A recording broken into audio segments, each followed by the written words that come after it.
Back when I was a sophomore in high school, I used to be very close friends with this girl KK, and I met in middle school and were instantly clicked. We would hang out after school very frequently. K had a very turbulent childhood, deceased father, foster care, substance abuse mom, and K's family would house up a lot. Or sophomore year, K's family was staying with their step-A's ex-husband. My parents never really stressed out about me hanging out with K because she was such a kind soul and a great influence on me. Now the man K was staying with was interesting to say the least. I remember the first incident that made me scratch my head was when we all went out to dinner with K and her family, and Richard tacked along. K and I were sat at the table with him, and he was venting to us about his dating life and showing us pictures of his Tinder bio and all the women he was chatting to. We both kind of laughed it off and engaged with him, but we didn't think much of it. Sometimes when Kay and I hung out, Richard would have us come to the basement, and he had this room with a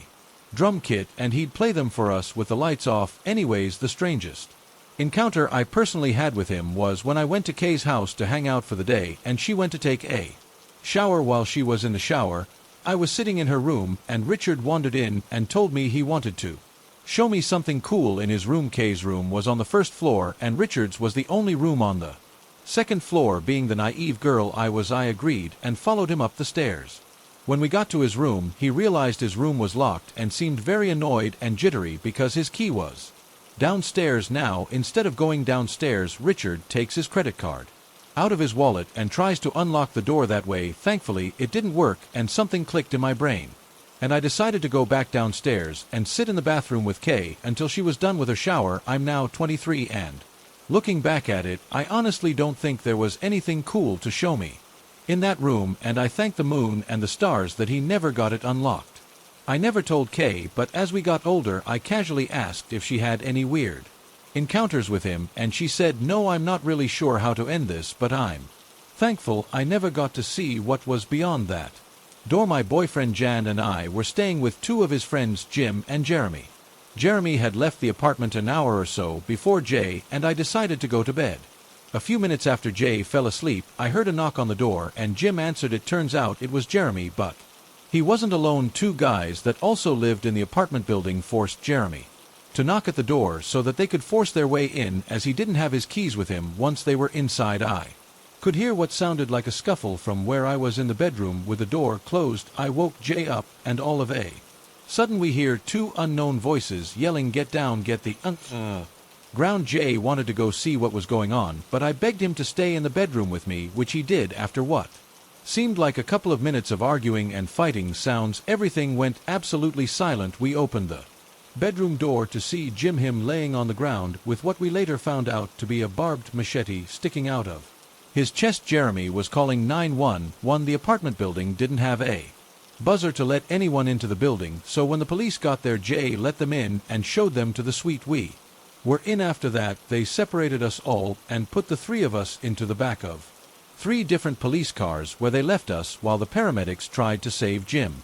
Unfortunately, they weren't able to save him. He died at the apartment. I knew he was dead when the paramedics wheeled him out to the ambulance, but didn't leave for at least 5 minutes without working on him at all. The police took us to be questioned again, keeping us separated the entire time. About 12 hours later, they were ready to let us go, but told us we were not allowed to go back to the apartment, as it was an active crime scene. We were dropped off by the police at a coffee shop with no money, phones, wallets, or even shoes on our feet, as they wouldn't let us take anything from the apartment before they put us in the police cars. Before being questioned, we ended up going to a friend's house where we stayed until we were back into the apartment 4 or 5 days later. Once we were finally allowed back into the apartment, the first thing I had to do was clean up the blood, which I'm sure you can imagine was pretty hard to handle. It was pretty traumatic. Hi, all, I'm writing this here because it happened over a year ago now, and nothing has come of it since, but I wanted to write it down somewhere because I never really told anyone about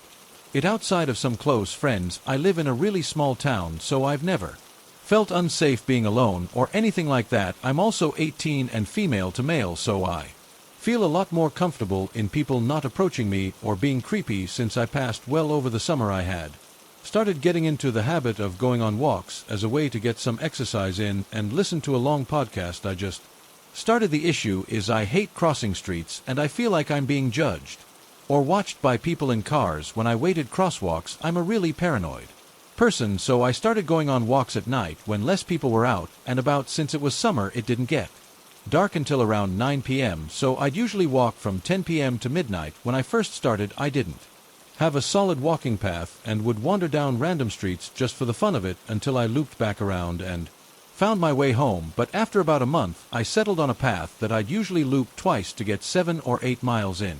It took me across a few bridges and main streets, but mostly neighborhoods with minimal street lamps and a couple of parking lots. I used to avoid some busier streets. It was around maybe the 2-month mark I started feeling paranoid. Mind you, like I mentioned, I'm a paranoid guy. I always assume someone's watching me on the street, in the store, through a window. I think it comes from worrying people can look at me and somehow know I'm trans. But so when I started feeling like I was being watched on my night walks, I assumed the paranoia I usually feel finally caught up to my walks, and I just have to get used to it. But this time my paranoia was actually grounded when I started to notice what looked like the same guy almost every night walking my path at the same time, but always a street or two ahead of me because he was ahead of me and not behind. I sometimes felt like I was the creepy one following him, but I had been walking this path for a few months now, so I knew that wasn't the case obviously. But for a little while I was worried this guy thought I was following him. After maybe a week or two of me feeling like I was a total creep for walking my path, it blew up in my face in a pretty small way, but it caused me to feel totally freaked out this night. He was ahead of me as usual, but took a turn I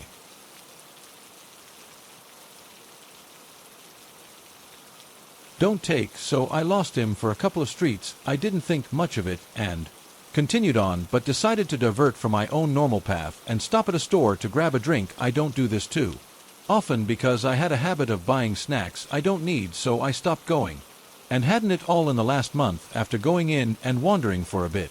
So I didn't feel like I was wasting my walking time by not walking. I noticed that guy who I'd seen in the past last 2 weeks also in the store. I knew it was him because he always wore this puffy blue coat that seemed too heavy for the temperature, and one of those blue medical masks everyone bought in the bulk of 2020. I didn't think much of it other than, hey, there's that guy I've been following. That's funny. After wondering a bit more, I got my drink and left, having to take some darker streets I normally don't because of where the store was. I am immediately noticed this guy's behind me and walking way too close for my liking because I distinctly remember not seeing him buy anything or even holding anything earlier. My paranoia is going crazy, so I start picking up the pace a bit and turning down my headphone volume because usually I have it on max, and when I do I hear he's calling out to me saying stuff like, "Wait up, little lady, and can't you just stop for a second?" I was so taken aback by being misgendered for the first time in forever that I did stop. I passed really well and rarely get mistaken for a woman. But at that time I was letting my hair grow out a bit, so I can now see how in the dark I could look like a girl. So now I'm standing there, flabbergasted because I just got cold little lady when I'm neither of those things. And he kind of jogs on up to me and asks, "Why are you ignoring me?" I told him, "Sorry, my headphones were loud. What do you want?" And he immediately backs away because I have a deep-ass voice. My testosterone shots had blessed me with a voice deeper than most of my CIS male friends, so it throws this guy off, and he's looking at me weird. Instead of responding, he mumbled something about thinking I was someone else and sorry about the mistake. Before walking off, it wasn't until the next day did I really sit down and connect the dots of what had happened and what had almost happened. I took a week break from my night walks, and when I started again, he was nowhere to be seen, and since I never saw his face and barely spoke to him, there was really nothing to report to anyone, so I just let it go. When I was in middle school, I took the city bus to my school because my parents couldn't drive me and no school buses routed to my neighborhood. I didn't live in a particularly good place, but I never felt unsafe, probably because I was a kid and thought myself invincible. That morning I got on the bus to go to school, 6th grade at the time, so I was about 12, but let me tell you, I have always looked much younger than my age. It was decently crowded, so I go to my usual spot in the back. A few stops go by, and then a man gets on and sits right next to me. It's been about 10 years now, but I still remember how he looked: tall, thin, long, straight black hair. There was maybe 1 or 2 seats open, so it wasn't weird that he was next to me. At first I just figured he sat in the first seat he saw.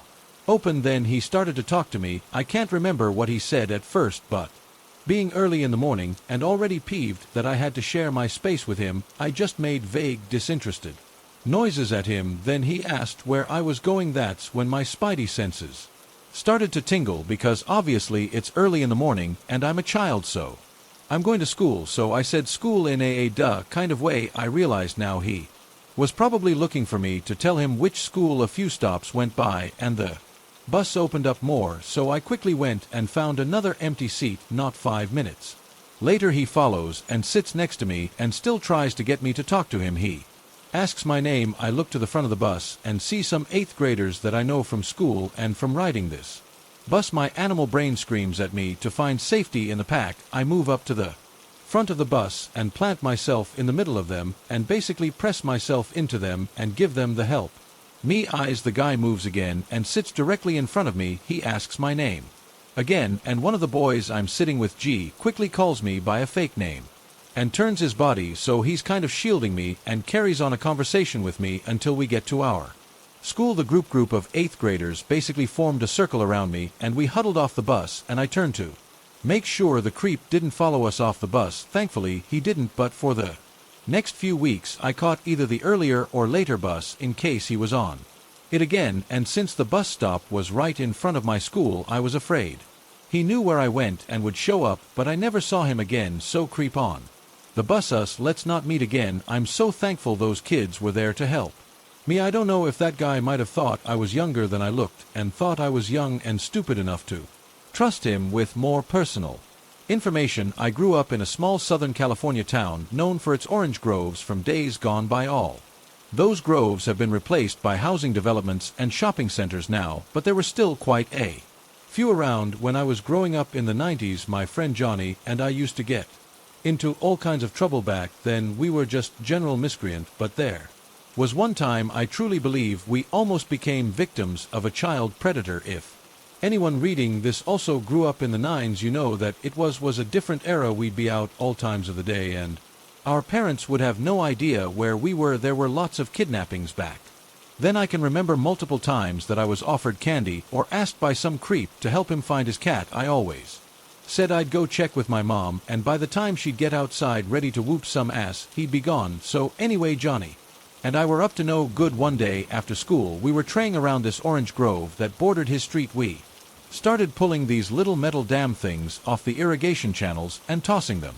WLY, all of a sudden we heard a sharp whistle and we both look up to see this man about 25 feet away from us, wagging his finger and going, but his reaction was not at all proportional to the property damage we were causing. He clearly didn't own or work in the GRO, because instead of screaming at us to stop, he had a grin from ear to ear. I can still see his face in my mind all these years later, and it gives me chills. Johnny and I stood there for a second watching this guy, then we looked at each other and Johnny looked back toward the guy and shouted, "Run!" I look over and the guy is in an all-out sprint towards us. Despite the physical exertion, he was ting into a sprint. The grin was still there. Johnny and I ran harder and faster than we ever had before. We made it out of the grove and back to his house before noticing the guy wasn't behind us anymore. We quickly forgot about it because Johnny's family had just gotten a Nintendo 64 and we started playing Mario. I can't remember if it was the next day or week, but sometime after this happened, we were with his mom getting donuts and we saw a wanted poster with a sketch of a man that looked awfully similar to the guy who chased us. He was wanted for trying to kidnap a boy outside of a school. Johnny and I looked at each other and seemingly telepathically agreed to never say a word. I don't know why we never spoke up, but we never did speak of it again. As I'm writing this, I'm considering reaching out to him to see if he remembers and if it all aligns with my memory of the incident. There were so many different things that happened in my childhood in the 90s that could have easily ended with me dead. Somehow I'm still here and I have my own family now. I trust no one because of incidents like that. I always have my head on a swivel. I used to live in a small neighborhood from the ages of 13 to 18. This took place when I was around 15. I spent most of my time just walking around the neighborhood listening to my MP3 player. Wow, I feel old just thinking about that. There was a guy around the same age as me that lived maybe 5 or so houses down from me from neighborhood. Gossip I learned that he was homeschooled and had been in and out of juvie due to his anger issues. He was always outside, and sometimes when I passed his house he would start following me. I was smart enough to always have my music down low enough to be able to hear and be aware of my surroundings. At first I passed it off as him walking the same time of day I did. Looking back, I was truly dumb. As time passed, he got closer and closer to me. When following, until he eventually decided to come up right behind me, he said some truly heinous things that I will not repeat here. I mean, he was right in my ear when he was talking. I ran home and told my sister. She was the one who basically raised me. She told me I was lying and to stop making up stories. For a while, I stopped going out walking until I needed the air and exercise, and tried again after maybe 2 months. Sure enough, there he was, and he came right up behind me and started to say things again. I turned my music up and ignored him. This is what I continued to do every day until he got tired of me ignoring him, I guess, because one day he grabbed my arm. I couldn't get away, and then he grabbed the back of my neck and told me that I should know better than to ignore him again. I told my sister. She didn't believe me, and I stopped going out again. 2 weeks later, I woke up to loud bangs on my bedroom wall. There was a garage on each side of the house, and my bedroom shared a wall with one of those garages. This garage was unfinished. There wasn't even concrete down, and it was easily accessible from outside as it was missing the door at the back of the house. My sister was out of town, and my dad was deaf and bedridden, so it was just me and the house able to do anything. My bedroom also had a door to go outside, so I ran over and locked it. I laid down and waited for the banging to stop, but it didn't. My cousin and her boyfriend lived down the street, so I called her, and she sent her boyfriend down to see what it was. Her boyfriend pulled right into the backyard and right up to the door into the garage. His headlights filled the garage, and out ran the guy from down the street holding a large knife. He took off running, and my cousin's boyfriend followed. It was at this time I called the police. They came and took a statement, but said there was nothing they could do because other than going into the garage and trespassing, he didn't actually do anything. I never took a walk in that neighborhood again. I still wonder how he knew what wall to bang on. How did he know I was on the other side of it? How did he know my sister was gone? Or that my dad was bedridden and couldn't do anything? I never locked the door, so had he been in my house to know what would have happened if I would have gone outside? It still gives me the creeps. So guy down the street, let's not meet again. I was taking the subway one day. A lady was walking around chugging a massive bottle of hot sauce, bloodshot eyes, tears streaming down her face. Of course, she sat next to me on the 2-seat bench. At first she was complimenting my nails, and then she just stared at me much too close for comfort. She still had tears down her face, still chugging the hot sauce. I made a comment asking if it was good or something. She acted like I was crazy for noticing it. This was at least 2 years ago, and I still can't get her face out of my mind. I hope she's doing well. This happened 6 years ago on the last day of August. I just come back from spending the summer at my home and was gearing up for another year of school. My girlfriend and I drove back from the airport and were coming into the student complex where we lived, standing outside smoking. Is this man Toby? Neither of us liked Toby very much. He'd been living in the downstairs apartments last year, and it'd been really creepy to one of our floor mates, Sarah. So creepy that he had to be banned from the upper floors, so he mostly ignored him. Toby, however, never lets a chance to socialize pass him by, so he says hello and tells us that we can't get inside. This is because the doorknob is missing.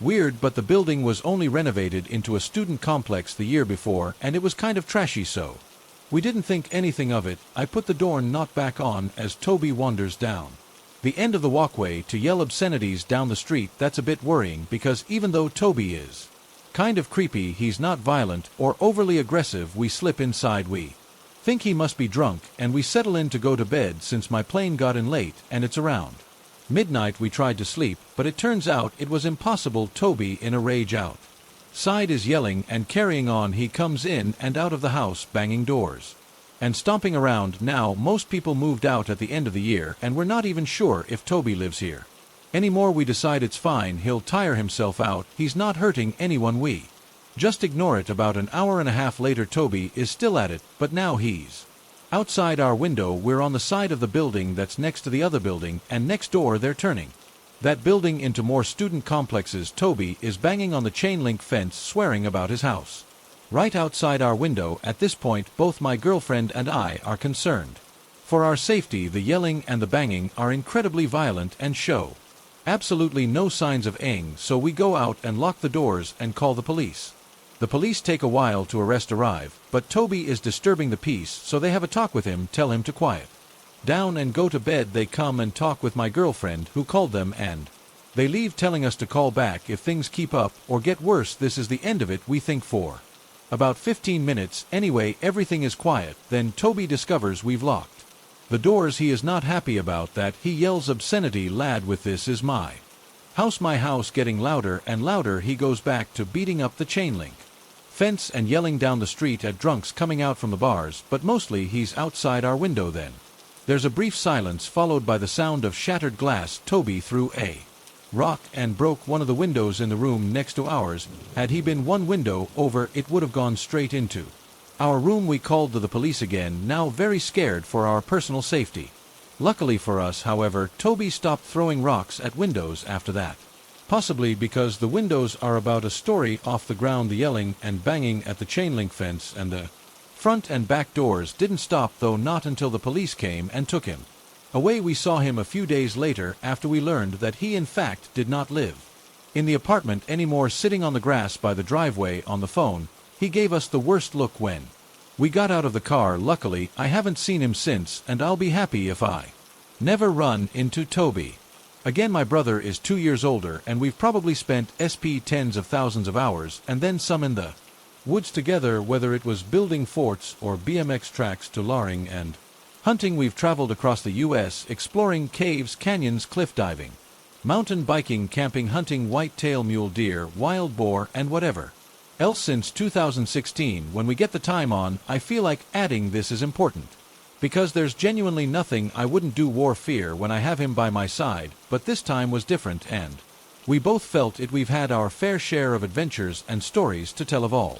sorts, but this one has felt like a lingering stain on my memory. We're both mid-20s, and it was 2019. This was probably my 5th time hunting the area, and the first I brought my brother along. It's a large forest area of public land that has a few country roads, which are basically 2 tracks that stretch miles throughout the area. We make the trip up in my truck with our tents, 3 in total, 1 for each of us and another to change in and keep our gear in. Without making this long-winded, we set up camp a couple of miles from the truck, which we drove for quite a few miles through the trails, basically the middle of nowhere. The nearest main road is probably 8 to 10 miles away. We arrived late in the night, set up sea camp, and quickly fell asleep after a long trip. We spent the next day scouting and tracking, then made back to camp for the night. We cooked, then ate, had some beers, and the night was still early, but we had a long day and decided to head off for the night. Everything up until this point was normal. I suddenly awoke to something smacking my tent and hearing my brother's voice call my name. I knew something was off. I called back to him, and he immediately unzipped my tent and made his way inside. I could tell that he was disturbed when I went to ask him what's wrong, and he immediately grabbed my shoulder and told me to shush. The sun wasn't up yet, so I think it was around 4:30 a.m. We sat in my tent, and what we heard still confuses me to this day. I can only explain it as whale sounds, different tones of extremely loud noise that I could feel throughout my body. It would come and go, but there would only be a few seconds of silence in between the sounds. It would vary from high-pitched squeals and everything in between to very low sounds that had literal ground shaking reverb. I regrettably didn't think to grab my phone or record anything that was going on, because what I was hearing didn't seem real, and in the moment I was off struck, the sound went on until daylight started to break. I believe it was about an hour, but I'm not really sure. Neither of us spoke, and at the time I felt like I could feel the energy around me, almost like my body was covered in white noise, if that makes any sense. It wasn't even minutes after the sound stopped it started to rain, and one of the craziest thunderstorms while I was camping happened. The forecast didn't predict or account for any rain the days we were going to be there. Prior to making the understanding, all the stakes for the tent or gear was in completely ripped out of the ground, and both of our tents had multiple stakes ripped out as well. Those things we drove into the ground with an axe, and would take some insane force to unearth every single one. My Brother dismisses it and won't even talk about it, saying it was just machinery being dragged, but at the time we both share the same feeling of fear and dread. It just seems odd was still the middle of the night, and we were so far removed from any nearby communities or industry to hear and experience this music. Occurrence almost a year ago. I was an opener at a resort, clocking in before 5 a.m. each day. The resort is located inside an affluent neighborhood in a very wealthy town. Our employees had to park in one of two parking lots at either end of the property, and the lot I chose was adjacent to a long and windy road outside the resort, which led to the rest of the neighborhood. The road and resort was separated by a short range of brush and trees that no one ever walked through. I'd arrive one morning per usual and put the car into park with my headlights still on. The lights in the lot weren't ever on in the morning, since no one else really showed up before 6 a.m. when the sun was out, so it was usually always dark at the start of my walk. Save for security, I was one of the first employees to arrive on the property each morning and was usually completely alone in this particular parking lot at this time. This morning didn't seem any different. I had my hand literally at my keys, my brain in the process to turn off my car, when I noticed a young girl, maybe like 14 or 15 years old, come scampering through the span of the trees that separates the resort from the outside road. She was directly in front of my car, and my headlights illuminated a clear view of her in the pitch black. She looked like she was in high school, had long blonde hair, and was wearing a jacket with pajamas. Maybe it was like she just walked out of a house. One thing about her that bothered me was that she wouldn't stop laughing and smiling. I couldn't hear her laughing from outside the car, but she was visually giggling at something I wasn't aware of or could see. And it was so unnatural. She occasionally glanced behind her as if someone else were waiting there away from the headlights. She then waved at me like it were a normal gesture at this time, and then immediately ran to my passenger side door. This all happened in a matter of seconds, and I wasn't really sure what was even happening. Besides my anxiety spiking, I simultaneously yanked the aux from my phone to shut whatever song I'd been playing on while grabbing for the lock button. I remember feeling panic for never remembering if it's up or down to lock, when the girl began pulling violently and incessantly on the door handle on the passenger side. I realized because I didn't turn my car off it had stayed locked. She began pounding on the window, and I was screaming on the top of my lungs for her to leave before pressing on my horn.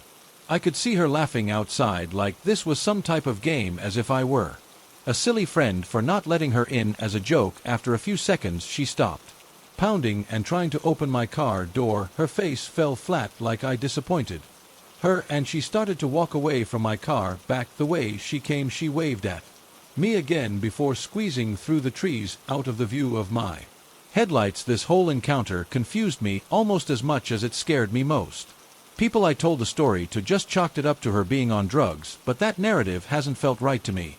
Despite her behavior, maybe she was just being an extremely out of touch teenager whose parents need a firmer grip on her. My first thought was possibly human trafficking, but I'm not sure if that would fit the scenario, as I'm not the most well versed with the subject. I told someone when I made it to LP, but they didn't seem to care much. I didn't call the police, and I regret that. I'll never get out of my brain though how off the feeling was watching a stranger seemingly alone pop out from the trees in the darkness, laughing and then trying to violently enter your car in an empty parking lot. I do think the possibility of someone else being present the whole time is a lot more scary, and I wonder who else was there and where exactly. I've been working for an independent hotel for just over 4 years now. We're the #1 rated hotel in our city and proud of it. I mostly work in housekeeping, but have done some time at the front desk as well. I love my job up and have always said that my bosses are great. Now, being a housekeeper, I've seen some things. I've seen a room where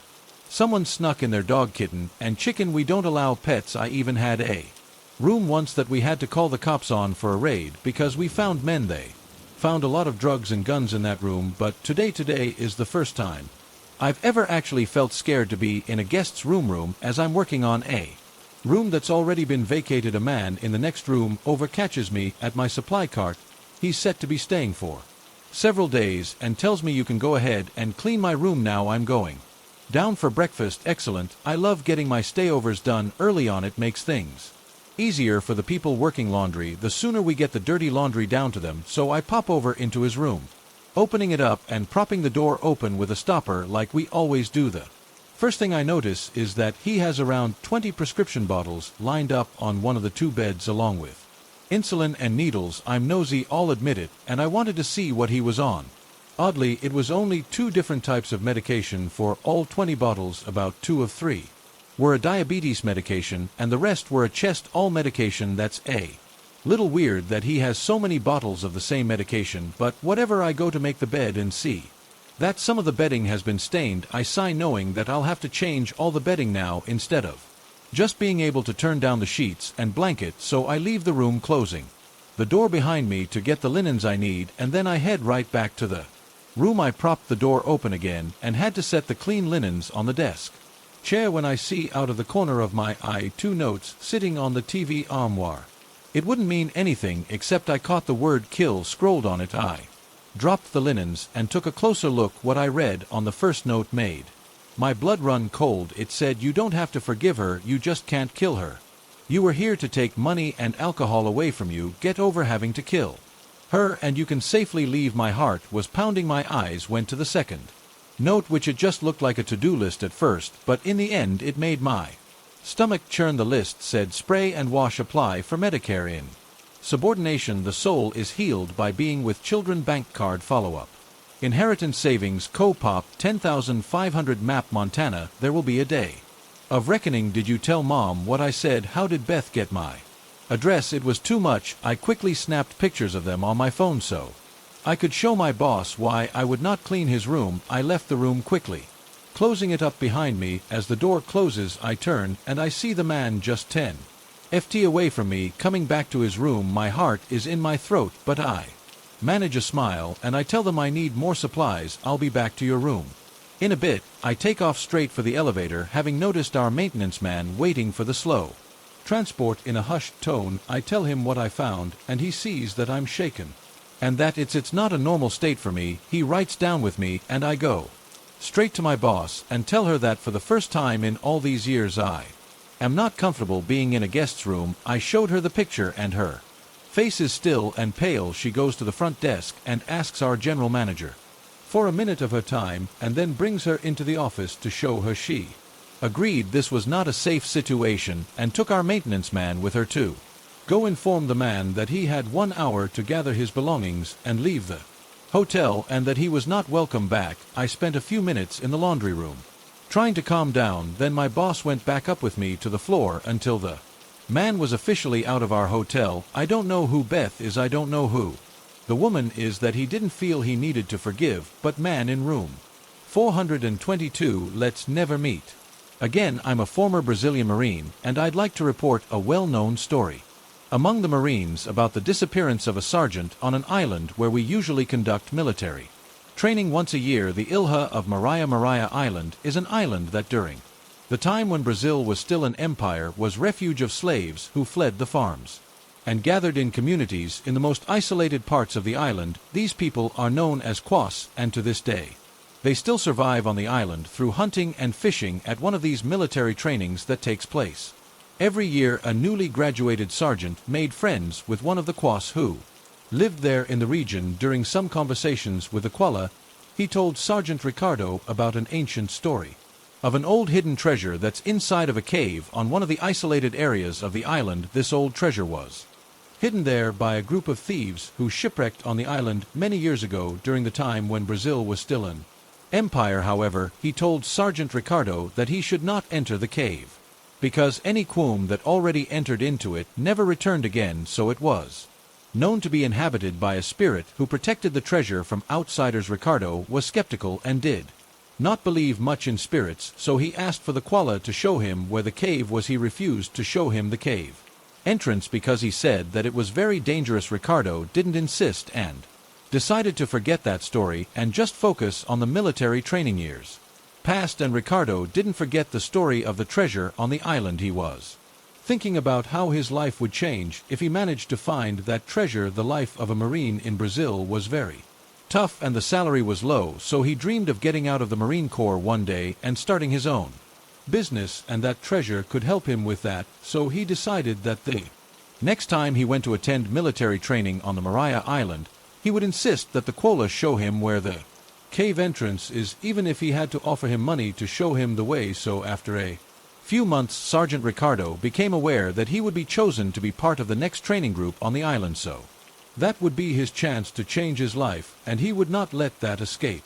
Arriving on the island, he attended the usual training drills and waited until it was his day off, which would be a day when he wouldn't have to train and he would have more time to explore the cave. He waited for dawn to go to the Columbus place without anyone from his squad seeing him, since exploration of the island by the military was prohibited by the officers, as there have been cases of military disappearing in previous training groups. And then he asked one of the Quas to show him the way to the cave before he went to the Quola. Ricardo invited a close friend to go with him to help him find the treasure. This close friend is the person who spread the story that you're hearing. He said that if they found the treasure, he would share it with him. The sergeant's friend refused to go because he said it was very dangerous and advised him not to go there either. He ignored his friend's advice and decided to go there anyway after finding one of the Quas and insisting that he showed him the way. He agreed and took Ricardo to the entrance of the cave, where the sergeant entered in search of the treasure that could change his life. The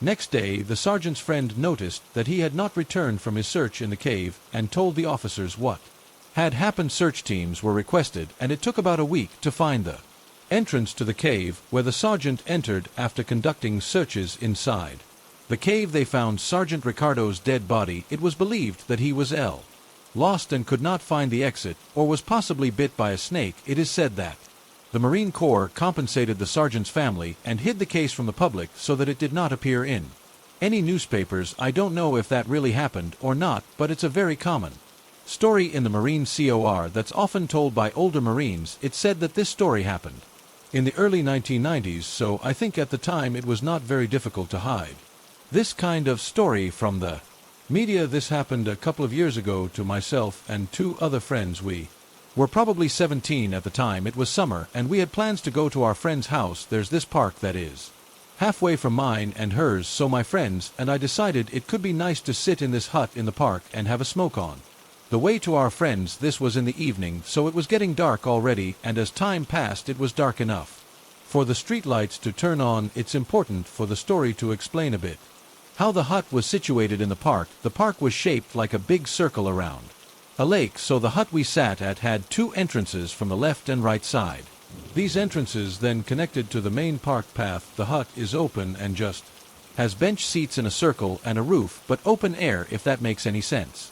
Anyways, the streetlights on the right side were not working, so it was extremely dark on that side. My friends and I are chatting away, and people are walking past like normal, nothing strange. Then this man comes from the left and is walking really slowly. Now Norm, this wouldn't catch my attention, but it's the summer, remember, and he had on a long thick trench coat with a top hat that had a feather in it and had sunglasses on. He walked really slowly into the dark and just stood there surrounded in it. I could only make out his silhouette just standing there. At this point all of my friends are quiet as well, and we're feeling uneasy as we're all girls. Then the man begins to walk back towards the street light that has light on the left side. He stands there for a couple of seconds staring again, then he proceeded to walk slowly down the path to the hut. Still staring at us. We thought maybe he would just walk through and wanted to scare us, but no, he then sits down in front of us and begins to talk. For context, we live in Brussels, so he started speaking French and said, "What a lovely evening, ladies. We speak and understand French, but in that moment we knew it was smarter to pretend we didn't, so we just say sorry English." You can see him get agitated and mad. He starts going on this whole rant about how we should speak the language of the country. Stupid English people think they're better than everyone else. As I said, he was quite mad. While saying this, I began saying to my friends, we should probably leave now. Our friend is expecting us at our house soon, since my other friends were so scared. To the minute I said that, they said yes and started to walk the path to the main park path, but they left their bags and everything. I had to call back to them, like, guys, your bags, and they came running back, and while we're quickly gathering our things, he just stares at us. We collect our things and start walking when suddenly we hear, "Hey, hey, come back here." We turn around and see him holding up the can of Coke my friend had left, and he said we should not litter and to come back and throw it away. We began to run at this point and did not look back the whole way to my friend's house we were so creeped out and scared that we thought he would follow us or something, and any person who walked behind us caused us to panic. What scared us the most was that he had his hands in his pocket the entire time, and the moment he held up the Coke can, there was something else in his hand that shined with a streetlight that none of us could make out, but we assumed, with the shape of the object, the way the light shined on it, his behavior and his hand in his pocket the whole time, as well as calling for us to come back, that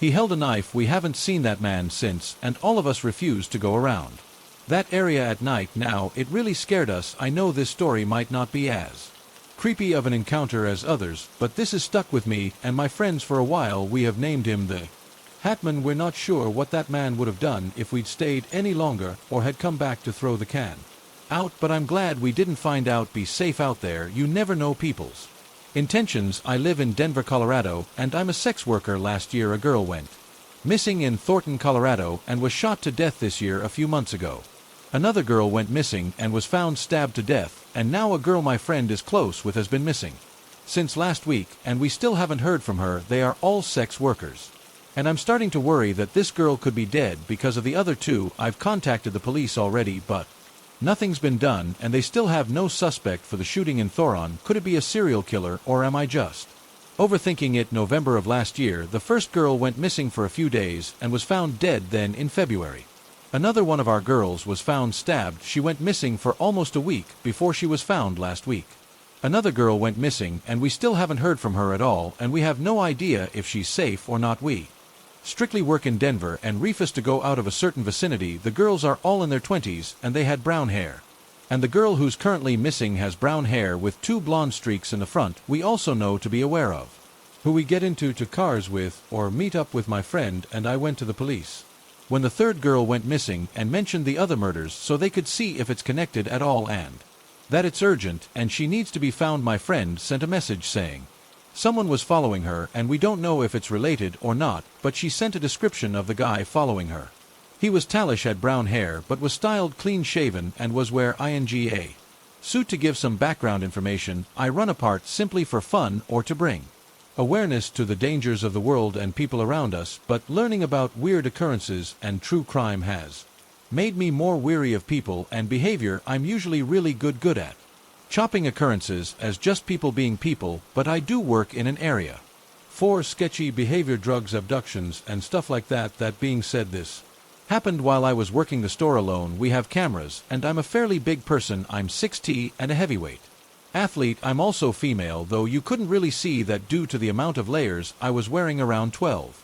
My friend Alice came to keep me company and sat behind a trash can we have in the corner of the store next to a heater. A man pulls up in a black Lexus and is making wide-eyed eye contact with me the entire time. It kind of made me uncomfortable, but with my size and appearance I'm used to men gawking at me. He kept up this staring for a couple of minutes, and then the short man slinked out of his car, I say welcome, in which was met with him swiftly starting to walk around, and behind the counter where I work I was cutting an avocado for lunch and had a knife in my hand. I got a very strange feeling and told him sternly, if you need anything I can help you over there, you cannot be back here. Alice looked up and coughed. The man whipped around looking at Alice and briefly said, I don't need anything, and speed walks out. That left Alice and I with a terrible feeling. So Alice eventually leaves and I sit down and study on my break, where we're pretty dead for at least the next hour usually.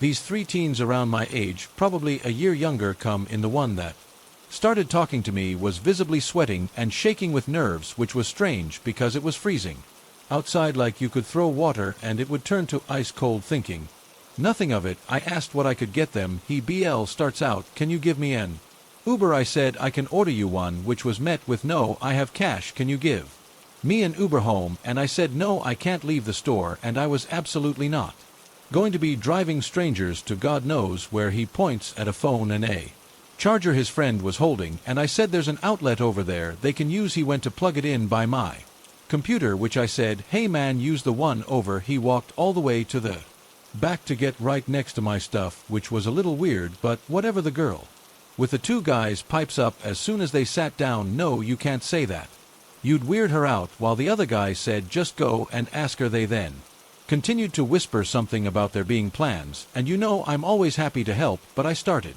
Feeling uneasy, then they stand up, and I kid you not, just 5 minutes after they sat down, they just get up and leave and say bye, thanks for the help, and the guy who asked for the Uber pulls his keys out of his pocket, and they continued to get into the car that's been parked in front of the store the entire time. It was a very uncomfortable feeling. Luckily, my manager came in shortly afterwards. It was all fairly strange, so I decided to stay in a Motel 6 for one night in the southern New Hampshire area. I had back-to-back hospital shifts, so it wasn't worth it to drive 45 minutes back home just to do it. Again, 6 hours later, I checked in at around 11:15 p.m. and went to my room. Of course, the door refused to open, and the key ended up snapping in half, probably because it was 10 degrees out, so I had to go back to the office to change rooms and get a new card. My new room actually did open. It was pretty clean. Overall, I didn't see any major issues with it. I tried to get some sleep, but I wake up at about 4 a.m. to people arguing somewhere in the hotel. I genuinely didn't think it was possible to be so unbelievably loud between two people. This argument went on for what seemed like forever until they finally shut the understronger up. However, about 15 minutes later, I hear someone trying to force their way into my room. I had both locked and latched the door, yet the door somehow was cracked open, and the latch was definitely about to give out. It would have opened fully if I did say get the out between the cracks. I just saw a dark figure in maybe a hoodie or jacket. The instant I said that, the door closed and the person seemingly left. Now I would have opened the door and confronted them, but I did not have my weapon on me at the time. I genuinely have no idea what could have happened if I was fully asleep and didn't hear them open the door. First and last time ever staying at a Motel 6. For the love of God, no matter how much money you're saving by staying at a Motel 6, please just stay at a regular hotel. I promise you it's worth it. I'm 40 years old now, so this actually occurred about 26 to 27 years ago. I'd gone to the mall with my mother, and being the cool and independent little unsunder that I didn't want to walk around with my mom. I was about 13 to 14 years old, so my mom agreed to let me wander the mall and meet her at the department store in 1 hour. Usually I would go window shopping or go into Spencer's Gifts to look at all the dorky stuff that teenagers liked back in the day. When the hour came up, I walked to the agreed upon meeting spot to wait for my mom. I must have been in there for not 3 minutes when an older man came up to me and attempted to strike up a conversation. My parents had always warned my brother and I about the whole stranger danger situations and whatnot. However, the man seemed harmless. He started telling me that I was a beautiful young lady. He then tried to convince me to go with him to his core, because he supposedly had a camera there, and all he wanted to do was to take a quick picture of me to submit to an agency. This whole time I began to feel like I was having an out-of-body experience. All I kept doing was giggling nervously and telling him no. He became a bit more adamant about getting me to follow him, to the point where he started nudging my arm and pulling me so I could go outside and take this picture. Finally, as quickly as this bizarre event began, it ended. An older lady came up to us and asked him, "Do you know this girl?"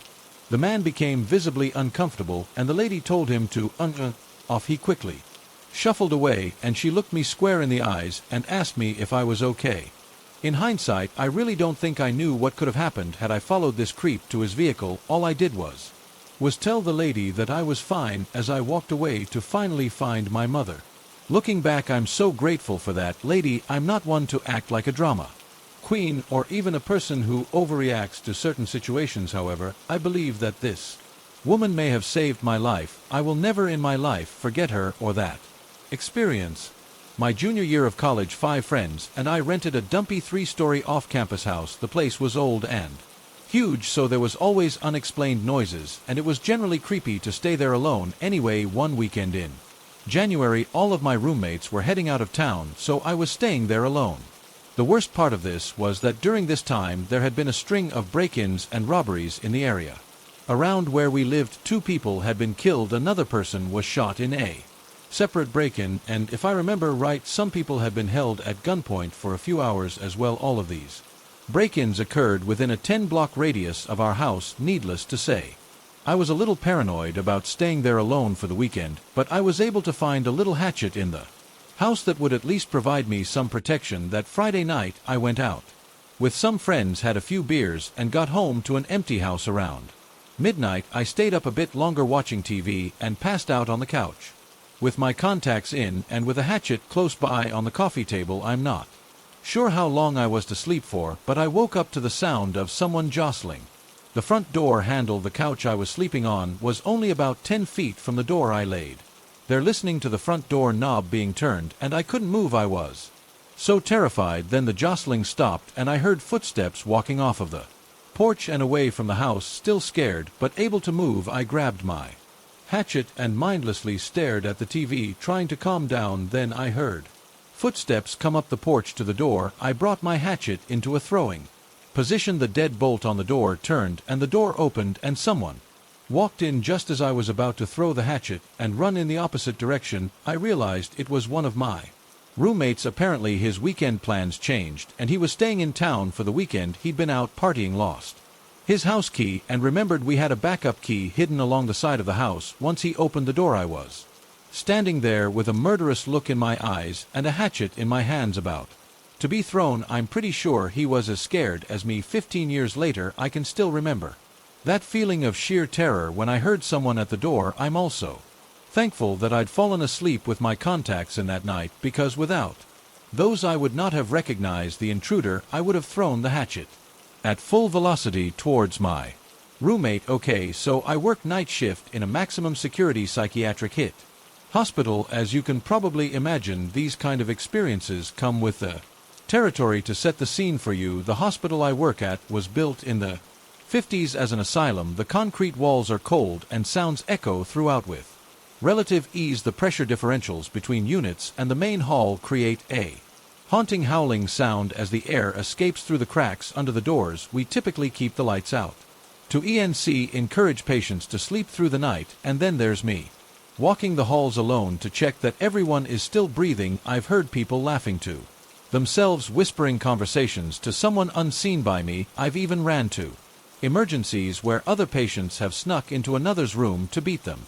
violently, having to pull a 300+ PB man off of another man that he attacked in his sleep, all the while he's still stomping on his head. But the scariest thing was when I was doing a round and I came across one of our blind patients. You know how in the movies you see people with hallucinations that cut their eyes out looking for relief? No, I didn't find a pair of peepers freshly gouged out, if that's what you were thinking. However, this patient had in fact done exactly this a number of years ago, and as a result was completely blind. The worst part is it didn't make the hallucinations go away. Now all he can see are the haunting visions that brought him to it in the first place. So this patient had been with us for some time, and every night I walk by his room, he's in the same position, standing facing the wall with his back to the door. No matter how long I stand there, he doesn't move. This is nothing new though, as I've seen a number of patients with catatonia before. They just stand or sit there with a blank or sometimes fearful expression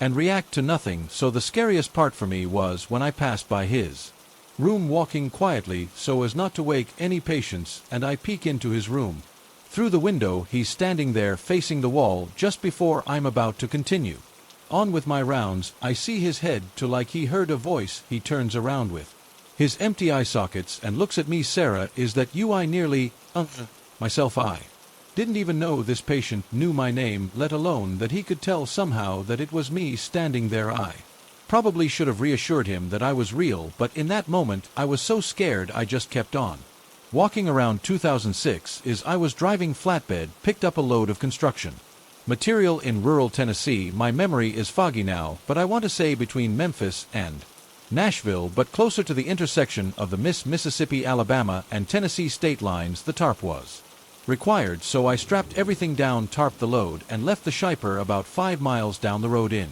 the middle of nowhere in woods on a second-lane road. I noticed my torp flapping in the wind. I found a white shoulder and pulled over to fix it. I realized that I flat just did a shitty job tarping this load and decide to redo it on the side of the road. I undo all the bungee straps, drag the tarps off, roll them back up, climb up on the ladder, and start unrolling the tarps again, and I see a guy walking down the same side of the road I'm on, coming towards my truck. I don't think anything about it other than to keep an eye on it because I'm in the middle of nowhere, and I continue what I'm doing. About the time I Have the tarp set in place, and I'm climbing cling down to start hooking the bunge straps back on this guy's getting. Close enough that I'm now paying more attention to him than I am to tarping my load. I grabbed my winch bar and set it on the trailer where I'm working just in case the guy gets to me, and the first thing I notice is his hair. It's like a mullet, but it's patchy as hell. It was like he tried to cut his own hair and had a seizure in the process, and said, it good enough to party. The next thing I noticed were his eyes, which I can only describe as off, like they were clear. I didn't think he was drunk or high or anything, but it also gave me the distinct impression that the elevator didn't go all the way up. His clothes were dirty and not well maintained, with dirty white tennis shoes. I remember he didn't have any laces on one shoe, and the tongue was noticeably out of place. He stops by me, waits till I acknowledge him, and just says, I've got a long walk. I'm like, yeah man, you do. We're in the middle of nowhere, making it clear there's no right to be had here. He nods, starts walking by me, continuing on his way, stops at about the driver door on my truck, and turns around. He comes back to me and repeats himself. I've got a long walk. At this point I explain to him that I can't get him a ride insurance and all, that I apologize for not being able to help him out, and he seems to accept this, turns around and leaves. I wait for him to get a little ways away from my truck and start working on finishing the tarp job. I still keep an eye on it, and he's moving away from me. As I'm putting on the last of the bungee straps, I look over to check where he's at, and he's turned around heading back towards me, now about 100 yards in front of my truck and coming back my way. It looks like he's talking on a cell phone. He has his hand up to his face, and I can barely make out his moving mouth, his other hand waving like he's having a conversation with someone. I finish with this TRS, grab my winch bar, and I'm climbing into my truck as he's about 10 YD away. Now as soon as I'm in the cab, I lock the doors. I set the winch bar on the passenger seat just in case. I look at the guy and realize he's not talking on a phone. He's talking to his hand, and now I'm nervous because he doesn't look like he's having a nice pleasant chat. It looks more like an angry conversation. I crank the truck up, put it into gear, and just pull out. I didn't look for traffic or anything. As I pass him, he's just looking at me, still holding his hand to his face with this dead-ass look on it, just staring at me. It gave me the creeps. About the time I hit 5th or 6th gear, I look in the mirror, and there's no one there. This took place around 15 years ago. I would have been about 13 years old. My dad has always taken an annual fishing trip with friends that would put him out of state for about a week. I have numerous stories about weird things happening while he was gone on set fishing trips, from paranormal events to someone attempting to break into our house, but this one is the most unnerving to people when I tell it. When my dad would go on these trips, I would usually sleep in my parents' bed, my mom and I treated it like a little sleepover, and would watch movies, stay up late, and gossip. Even on school nights, I remember falling asleep after a late night movie and being roused from sleep what felt like just minutes later. My mom is a light sleeper, while on the other hand, it takes a catastrophic level event to wake me up from a dead sleep. I remember waking up feeling as if something was wrong. The room was illuminated oddly, and there was a distant rhythm I was only partially aware of. I'm half asleep, and as I open my eyes, I can see my mom on top of the bed on her knees, peering out of the window above her bed. I started to ask what's going on when she turned to me quickly and shushed me. I quietly joined her, looking out of the small box window that was slightly cracked open, and the distant rhythmic chanting became more and more clear. Our house sat in front of a strip of woods. The trees aren't too thick, and you can't see through most of the wooded area. The chanting was getting louder by the second, and the odd illuminations finally made sense. You could see a line of hooded figures in dark clothes holding torches marching east, chanting what sounded like demonic dark things. It felt surreal and scary as we held our breath, waiting to see what they would do. Were they headed towards the houses to burn them down? Were they going to attempt to break in and sacrifice us? It felt like ages that we sat there watching this line of people walk through the woods, their torches raised high, and their chanting continuing through the night. But that was it. They just walked away. After what was probably more like 2 minutes, my mom and I laid back down and discussed what we saw, trying to get back to sleep. We told my dad first thing in the morning when he called to check in, but I remember him not believing us. He thought it had to be a dream or something. That kind of thing didn't happen in our small town in Ohio. But the next day there was an article in the Local newspaper about a lamb being slain on a makeshift altar on the east side of my town. My dad stopped doubting us, and my mom and I got even more freaked out. My parents still live in that house, and we've never seen any other cult-like behavior in the area but that one evening freaked us out enough that I decided to permanently camp out in my parents' bedroom every time my dad left town until my late high school years. If you stuck around, I appreciate it. Thanks for listening and allowing me to get my story out there. My friends and I were reminiscing about creepy stories this weekend. This one came up, and I haven't stopped thinking about it since.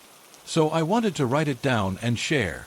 I'm a 17-year-old female working as a cashier at a popular thrift store. I've been there for approximately 8 months, and I love my job and my coworkers. The common thing I've noticed is that unfortunately, any time a new younger female cashier starts working, she will be hit on by plenty of older guys, and I was no exception to that. I've never had to deal with creepy or weird customers until this job, and I worked in the food industry before, so maybe that's why we of course get a handful of regulars. And while I've had a few creepy older guys hit on me before, there's a regular that comes in all the time. I want to say he's in his late 40s, and while he's always nice, my manager pointed out his obsession with me. I was called in the office the other day so he could show me how he acts and such with Sir Vanet's cameras. Here's a list of what's been pointed out to me that I didn't really notice before. He comes in at roughly the same time I'm working every day, and apparently doesn't show up on my days off. I work closing most of the time, so he comes in around 6 p.m. When he comes in, he will immediately look at the register I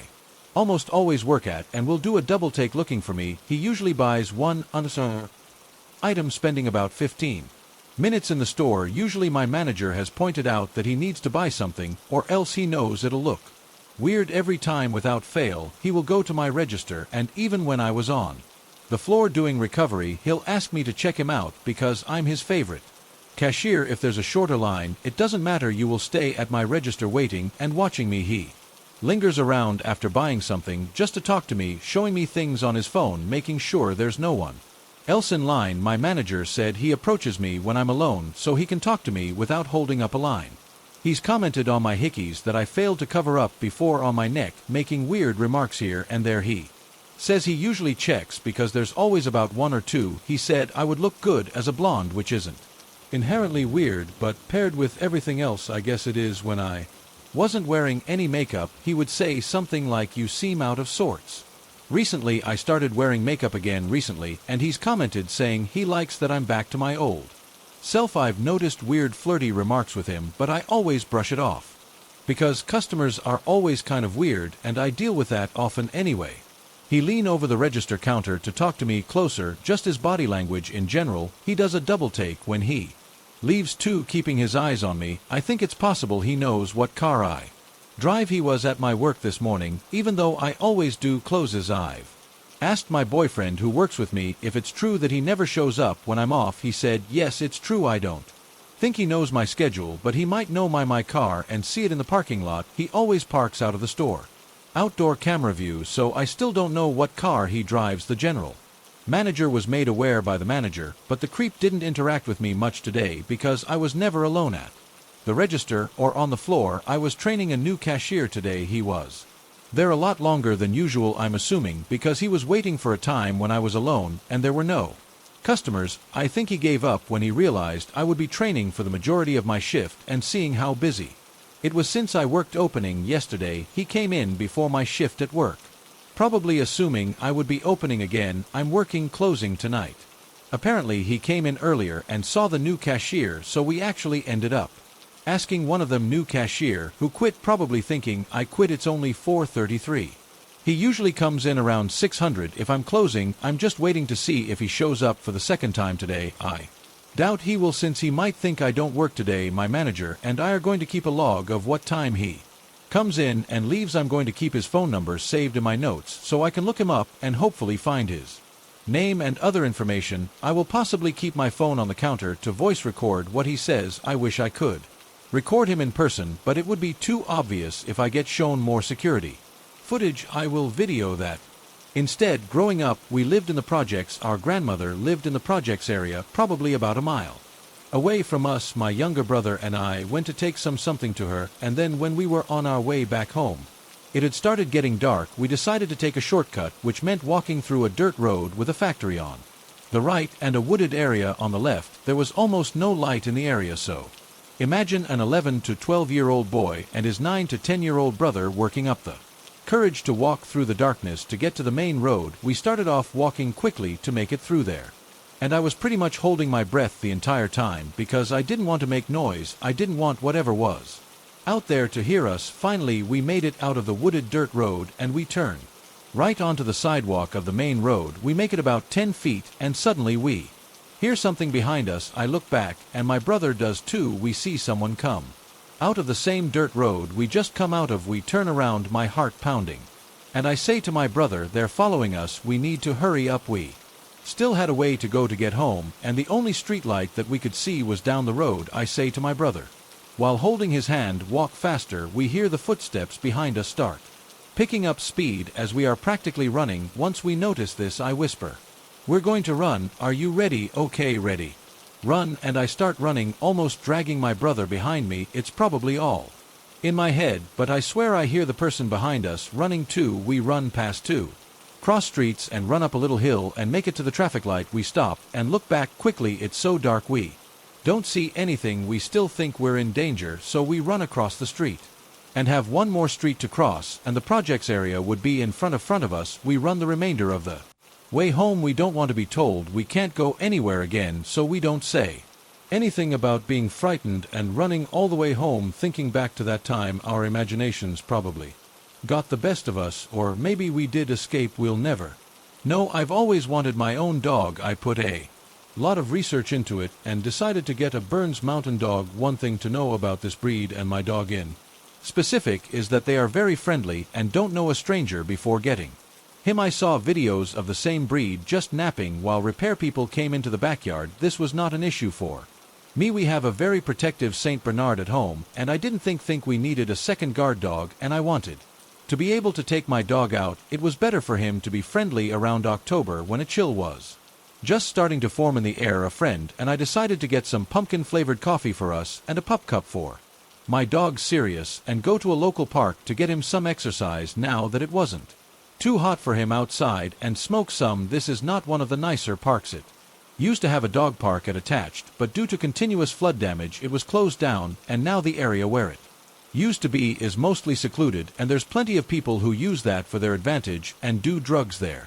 Kind of like what we had planned. There's also a lot of families on the weekends, but this was in the middle of the week during school and work hours, so the park was pretty empty when we got there. As we walked, we passed a man who was training for something that I'm not sure I'd like to know about. He was carrying a full army pack and was drenched in sweat, and when I later told my stepdad about this, he said he'd seen the same guy running along the main road where there are no sidewalks. Sirius completely ignored him. We also met a couple who had a Rottweiler puppy a few months younger than my dog, and we stopped to let them play for a moment and talk to the couple. Sirius had absolutely no issue with the pair and was very happy to receive pets from them. Eventually we got to the location we were planning to smoke at, directly underneath the train tracks, which is the most secluded location in the park, as there's only one path to get to it. Unlike the rest of the park that loops around, this area used to be a road, but it was purchased by the city for the park, so it's empty besides a house or two just past the barriers. We're there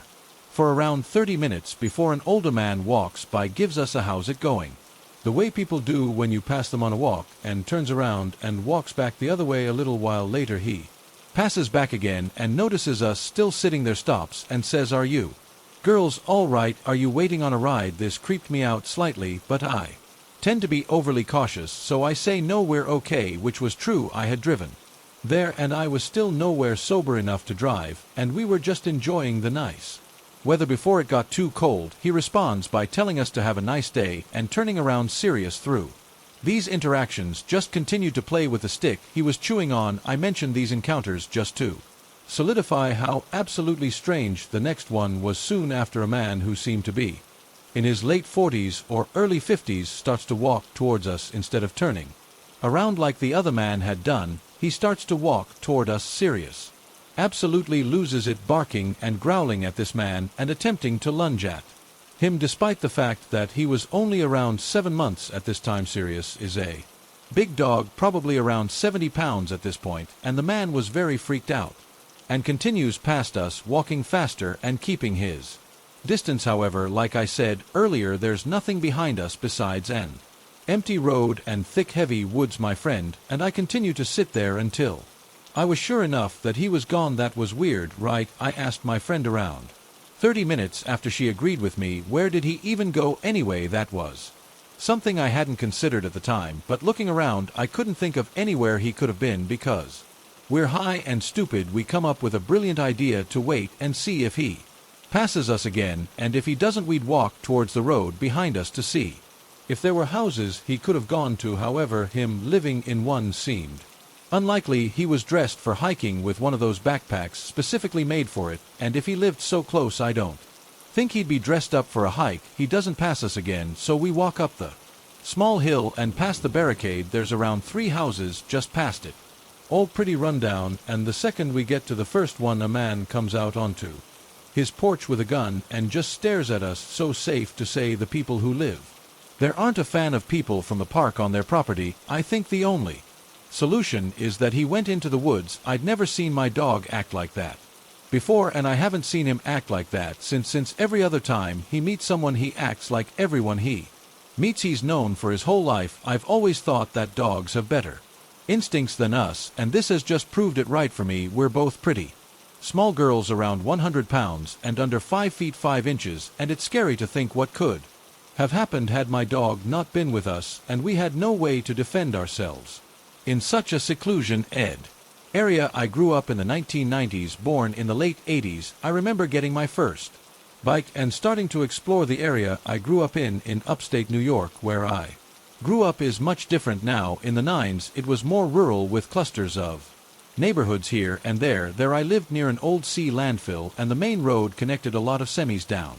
to some factories in a neighboring town that was about a 5-minute bike ride. We also had an old Baptist church that was founded by an eccentric former hippie who was really good to the community. My dad, who was a very serious drinker, loved to fish hunt and all that other stuff with his friends because it gave him an excuse to drink and kill something, but he ended up making this deal with this pastor and the gentleman who owned a pond behind the church to stock it with fish, as at the time my dad and his friends started becoming serious competitive fishers and went in on a boat which my dad had to sell his share to eventually keep drinking. So my friends and I had permission to fish there in the summer, and we would swim and all of that. I lived easily less than 5 minutes from this pond, and my friends and I go out there one summer day. This was around 1995. My mom had heard on the news a week prior about a wave of kidnappings. I don't remember if Amber Alert were a thing then, so she decided to make a code word with me. She came to me and told me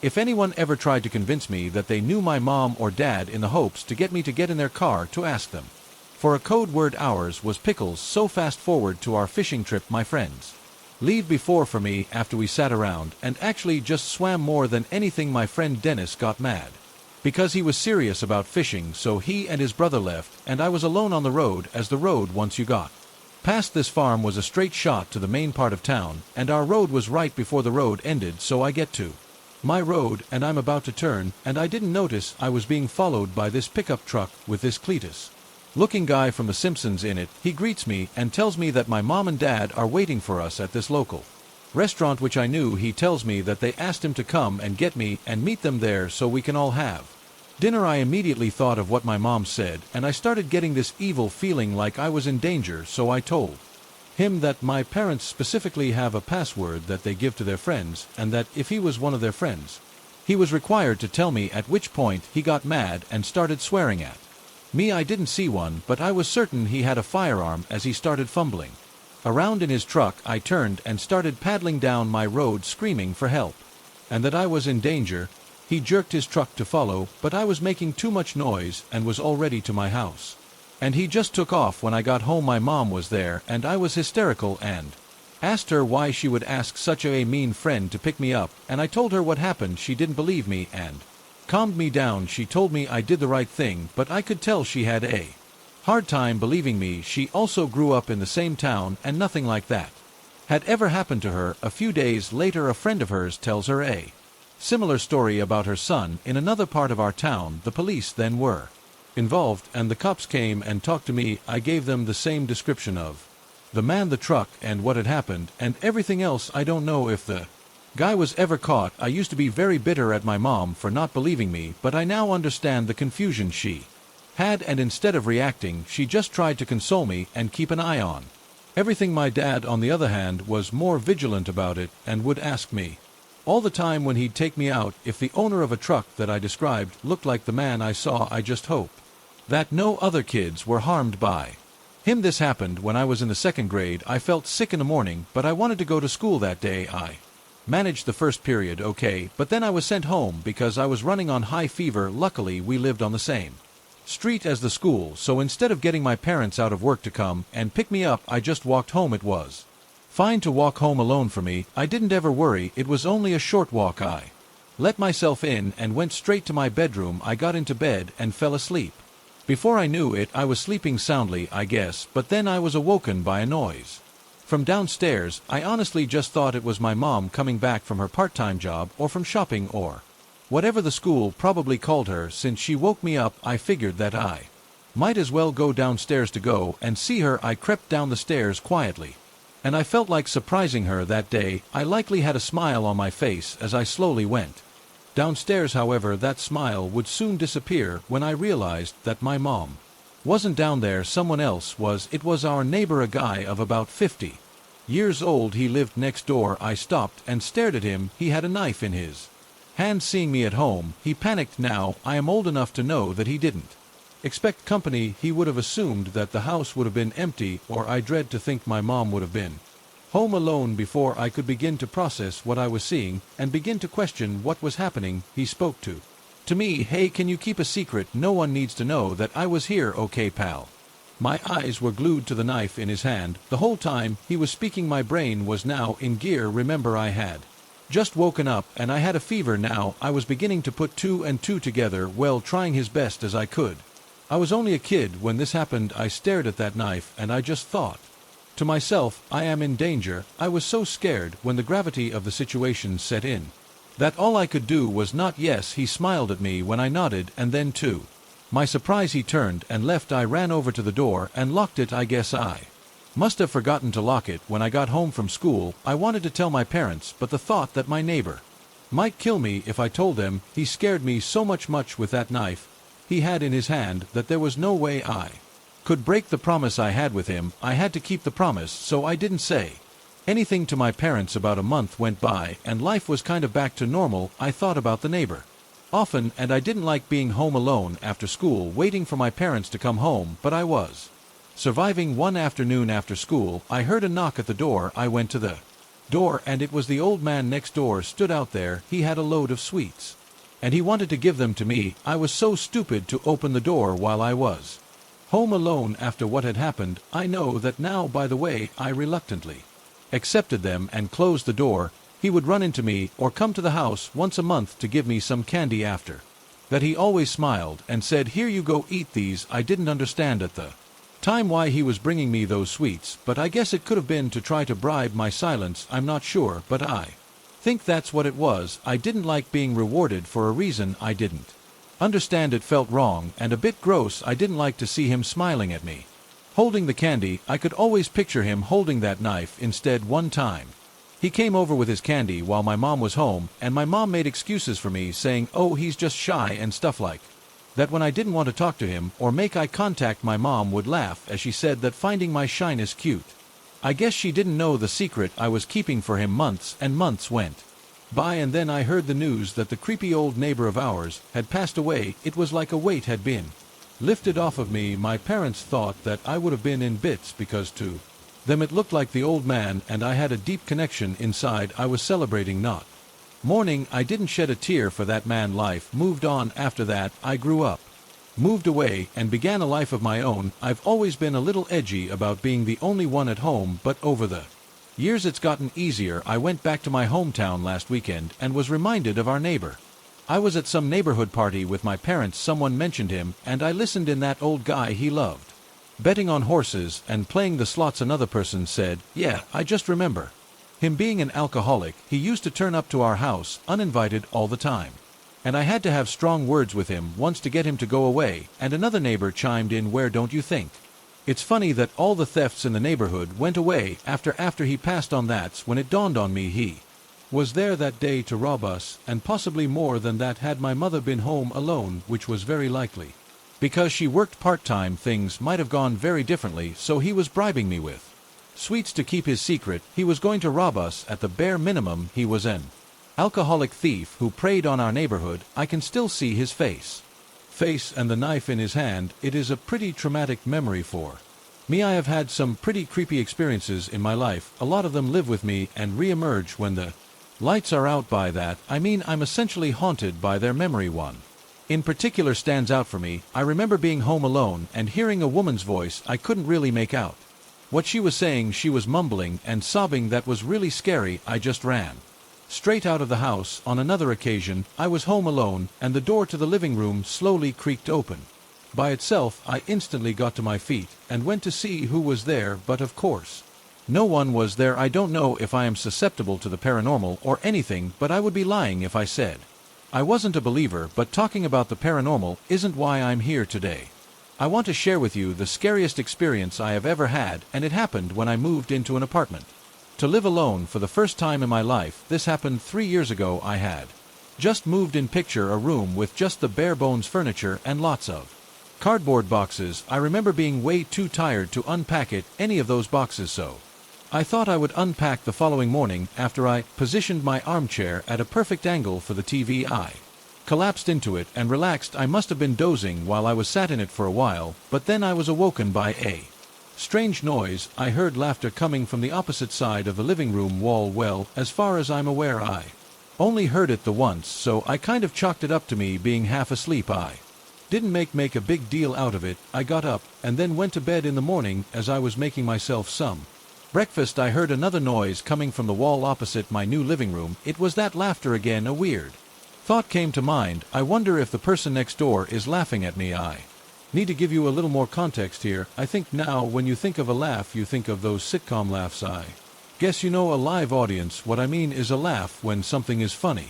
The laugh I heard was not someone laughing at a TV show. To me, it was someone laughing in a deliberate, strange manner. I don't know, like the Joker or something. It creeped me out a bit. I hadn't introduced myself to my neighbors yet, and as it is a custom here in Japan, when someone moves in, I figured now was a good time to do so. I mean, at least I knew the guy next door was home. I was sure it was a guy based on his laugh, so I went outside and pushed the doorbell for the next door. I waited a couple of moments, but no one came to the door. Just as I was about to give up and go back inside, one of the other neighbors came out of their apartment. He looked like he was heading off to work.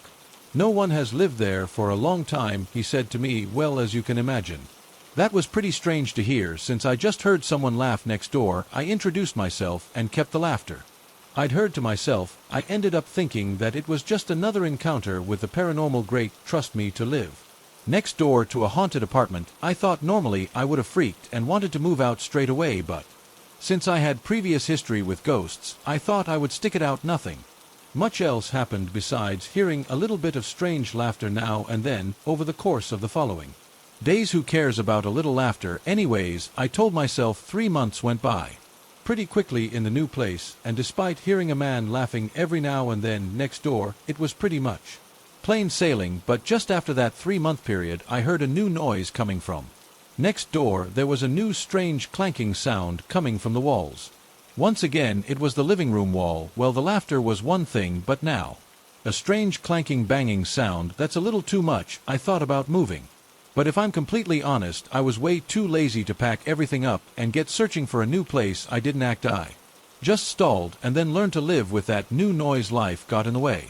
I was out more than I was in. Anyways, one day, I think it was a Saturday or Sunday, I know it was the weekend, I got so annoyed by those weird noises from next door, I decided to boot the wall. At the point I heard them coming from in my head, it seemed dumb, and I remember clearly thinking to myself, there's no point in kicking the wall because the ghost next door won't care. I kicked it nonetheless, and I wasn't ready for the reaction I got. I heard a very distinct and clear male voice shout, "Wah," and then I heard the sound of something crashing. What the hell is going on? I thought I froze. I didn't expect to provoke a reaction from the spirit next Door. Then reality hit me like a truck. AAM's razor. There wasn't a ghost next door. Maybe there was a person in there who been living in there without the landlord knowing. Maybe some guy had broken in there and claimed the place as his own. Well, I wasn't going to go and ring the doorbell again, but I knew someone who might. The police. I called the cops and they arrived quite quickly. I heard them try the door and enter, but there was a bit of a commotion next door, a heated exchange. There were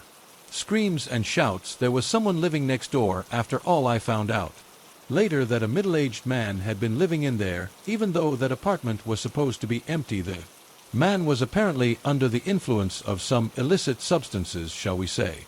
And when the police busted Ed in there, he went on a deranged rampage. He went kicking and screaming. It turned out that he was the landlord's son. His son had troubles with substances, so therefore his dad, the landlord, allowed him to use that apartment to get up to whatever he got up to in there. I was really annoyed that he was allowed to come and go as he pleased in there, while I had to pay and listen to him laugh like a that laugh really creeped me out. But it wasn't a patch on what I realized. That clanking sound was the sound of him digging a kitchen knife into the drywall that separated our apartments. I was told that there were tons of holes in his side of the wall. It seemed like that maniac was trying to break down the wall and bust into my living room. I moved after that. I got my deposit back and was forgiven a couple of weeks of rent payment. That goes without saying in my opinion, although I have had my run-ins with the paranormal. The fear I get when I remember the sound of that madman slashing away at his wall is unmatched. I dread to think what his plan was. Ghosts aren't half as scary as people. If you ask me, this happened around 15 years ago and nothing became of it, but it was so weird that I think about it regularly. I was 16 years old at the time. It was early evening, so getting dark, but not yet pitch black, and I was walking home from the bus stop after seeing some friends. I just turned from the main road onto my quiet street when I heard my name being called by a male voice. I was still trying to figure out where the noise was coming from when I see a guy jumping out of a car and jogging towards me. Smiling again, he says my name and asks me how I've been as he's getting closer. I'm waiting for the penny to drop, but even when he's close up, I realized I don't know this man, and it's clear from my face that I'm confused. Seeing my confusion, he says, "Don't you remember me?" "It's me, Chris," and I say, "No, sorry, I don't remember meeting you before." "How do you know my name?" He says something incredibly vague, that he's my ex's friend, and I say, "Okay, but what's my ex's name then?" And he starts laughing. I am absolutely convinced we'd never crossed paths before in our lives. And he looked like he was in his 20s, so how would he know my ex who was my age? He still had this unnerving, creepy smile on his face. I think he was either high or drunk, but I started to feel unnerved and wanted to end the conversation ASAP. He asks me to come hang out with him, and I say, "No, sorry, I need to get home." He's being insistent, but I'm being firm and saying I need to get home. I'll get in trouble if I'm late. My parents are expecting me, and other various excuses. I just tried to win the conversation politely by saying, "Nice to see you, but I have to go," and then I start to walk away. He seems to accept it and thankfully goes back to his car. I feel relieved to see him drive away. Until I turn the corner, that is, he's parked literally over my house's drive and is standing outside of his car again with that weird intense smile. Now I'm fully freaking out. He's blocking my entrance to my house. I can't figure out if it's a fluke or if he knows where I live, but I don't want to walk into my home while he's there. I stop in my tracks, and he again walks towards me and starts with the "Come hang out, we'll go for a drive," and other similar stuff. I'm freaked out and also annoyed at the fact he's not leaving it alone, so I say, "Dude, I don't know you. I'm not going to go for a drive with some random guy." He then laughs and points to his car and says, "But I'm with my friend." And for the first time I look into the car and I see a girl looking at me. She looks high out of her mind and is just staring directly at me. Honestly, my heart dropped looking at her face. She looked miserable and so spaced out I can't remember how I got rid of him, but I just stood my ground and kept saying, "No, I don't want to go for a drive. I'm going home." I stood in that same spot until he eventually gave up, got back in the car, and drove away, all while this girl still stared at me. Like I said, nothing ever came from it. I never saw that guy again. I have no idea how he knew my name. The girl in the car looked older than me, in her early 20s most likely, so at the time I assumed she knew what she was doing. But every so often I think of her and I wonder if she needed help, or maybe it Was all innocent, the first hope she's okay. Though I'll start by saying that nothing could have prepared me for what I was going to discover the morning after a night out. It started as every other night would. Me and my family got ready to head to our local bar for a fundraising event. I just turned 18 and was looking to have a chill night with friends and family. I knew most of the people there, so I was feeling really relaxed. While at the bar, I went to pay for my drink when the bartender told me it had already been paid for. When I went to see who had paid for it, I saw my cousin's partner. He's around 12 years older than me. Give or take, I give him a quick wave and we did the normal nick, like, "Hi, how are you doing?" It's important to note that I'd barely spoken more than 2 words to him before, as he was usually quiet or retreated to his room.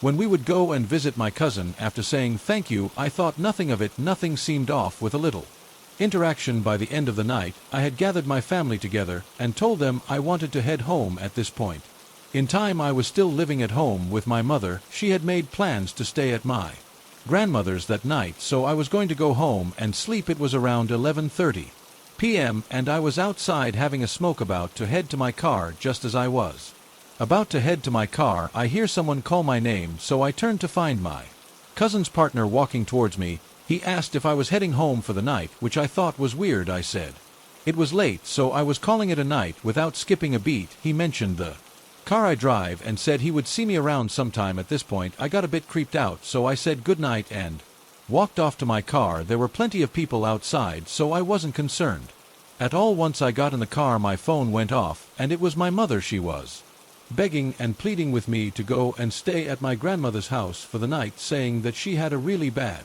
feeling. Initially, I was really annoyed. I just wanted to go home and go to sleep in my own bed, but she insisted. I couldn't understand why. I was used to being alone at home at night, but she wouldn't let it go. I hung up and started driving home. I couldn't be bothered going to my grandma's when my house was just down the road. I was tired. I just wanted to go home. Not even halfway home, my phone went off, so I pulled over to check it. It was my sister asking me to please go stay at my grandma's house.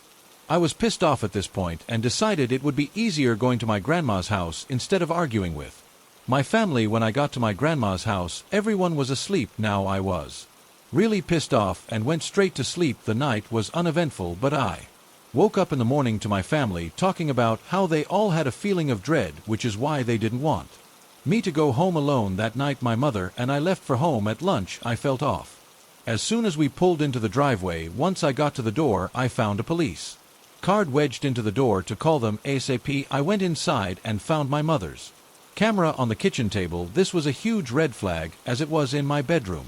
Before we left for the fundraiser, I went to my room to find my entire room had been ransacked. No other room in our house had been touched. My blankets had been pulled back, and it looked like someone had been in my bed. My underwear drawer was wide open, and some were also sprawled on the floor. Another camera of my mother's was also on the table where my TV was, which was directly opposite my bed. My clothes were everywhere. By this point, I was losing my If I'd gone home like the plan all along, I would have made my way through the house and then crawled into bed without switching my lamp on. I had done this so many times previously, and I wouldn't have seen the state of my room at all. My mother gave them a call to find out what happened, and what she told me made the blood drain from my face. The police were alerted to a break-in at our next-door neighbor's house when our neighbors found a man wandering inside their house. The man claimed he was my friend and went into the wrong house, and they chased him out. Our house had a big 8x12m deck which looked over my neighbor's house. They called the police again when they spotted the man having a smoke on our deck. The police arrived at our house at 2 a.m., but since I wasn't home, no one answered the door. They noticed the lights were on, so they went inside to investigate. They made their way through the house and found a man hiding in my bedroom in the dark. He couldn't give an answer why he was there or why he was hiding in my room. They had arrested him and taken him to the station and wanted to know if we knew him, and it turns out it was my cousin's partner, and he'd been hiding in my room for over an hour waiting for me to get home because he knew I would be going home that night. My mother's gut feeling saved me from going home alone that night, and my neighbor's vigilance helped to catch a creep. I always listen now, without question, whenever she has a bad feeling. Who knows what would have happened? All I know is it wouldn't have been pretty. He was charged with breaking and entering and spent some time in jail before being released and moving country Always trust your mother's gut feeling, people. It sure saved me from having to deal with that. It has been a while since I last posted a story about a suicide house, but I've had several requests for more stories about my experiences in the field of trauma scene work. If you don't know what that is, I used to lead a crew that would go in after a murder-suicide, unattended death, accidental death, fire death, or any manner of incident that caused damage to a structure that left behind a scene that the victim's family shouldn't have to see. Now, I know my stories are not scary in the haunted or serial killer type stories, but the fact is most people couldn't handle walking into a scene like many of the ones I've been on. We've actually had to be careful how we train crew members who work on such scenes. It was often a volunteer basis for working on those types of scenes, meaning we didn't force anyone to go to a house where the dad killed all the children before blowing his brains out when a lazy boy. We just didn't start someone into training and then go, oh, and by the way, we're going to a multiple homicide. Anyway, if there was a way to describe some of the sights and smells of doing this type of work, I'm sure you would see how truly scary or messed up this all is. First of all, I have to say that suicide is not glamour, nor is it ever over for those around you. If you need help, please get help. Don't let your loved ones find you. That way, it not only changes them, but changes the